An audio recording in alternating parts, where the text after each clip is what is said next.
Hello and welcome everybody to today's edition of Mexico News Network's Breaking News Business. I'm your host, Elliot Bullman. Remember to follow us on all our social networks and to catch us every day by logging onto our website, mexiconewsnetwork.com, for relevant stories and news. Let's start with today's show. The United Kingdom will officially notify its departure from the European Union on March the 29th, the first in the 60-year history of the bloc created on the ashes of World War II. On that day, the United Kingdom will activate Article 50 of the European Treaty of Lisbon through a letter from Prime Minister Theresa May to the President of the European Council, Donald Tusk, the British government announced on Monday. On June 23, 2016, the British people made the historic decision to leave the European Union. Next Wednesday, the government will follow up this decision and formally start the process of exit, said in a statement the minister in charge of Brexit, David Davis. London and Brussels will have 2 years to seal a divorce agreement that's expected to clarify, among other things, whether Europeans in the UK will retain the freedom to work and reside in the country. The bill that London will have to pay for their commitments up to 2020 and the new business relationship.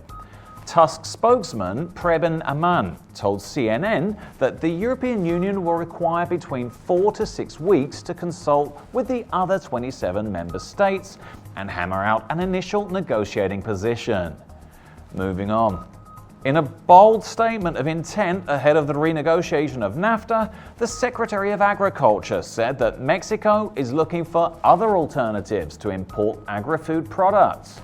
Given the uncertainty caused by the renegotiation of the free trade agreement with the United States, Mexico is looking for other alternatives for the importation of some food products, said Agricultural Secretary Jose Calzada Rovirosa. Turning up the heat on the US, he said that US producers could be severely affected by changes in public policy, as Mexico is its main buyer of certain products.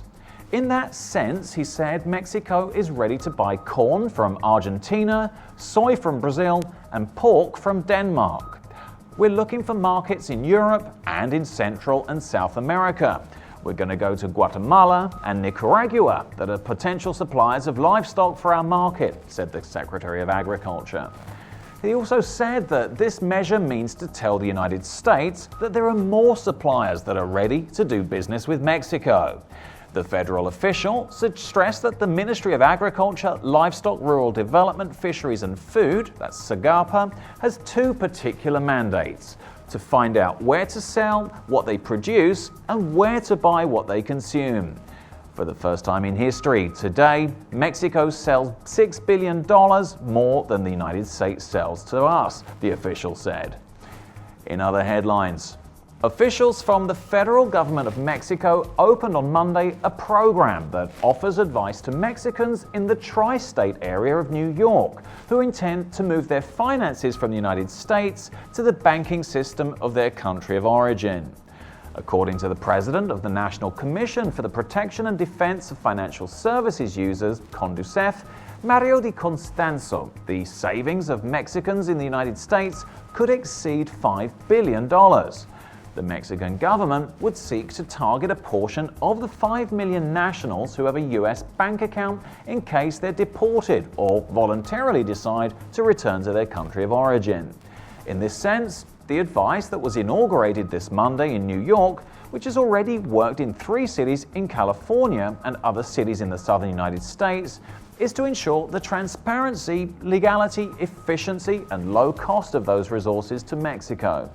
This program, offered in the financial counters of the consulates, will work in the cities of the United States with the greatest number of Mexicans.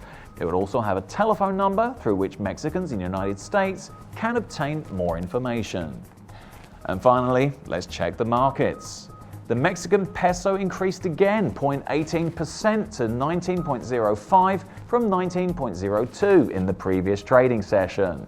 IPC Mexico decreased 0.21% to 48,487 from 48,589 in the previous trading session. This was all for today. Thank you for staying with us. I'm your host, Elliot Bullman.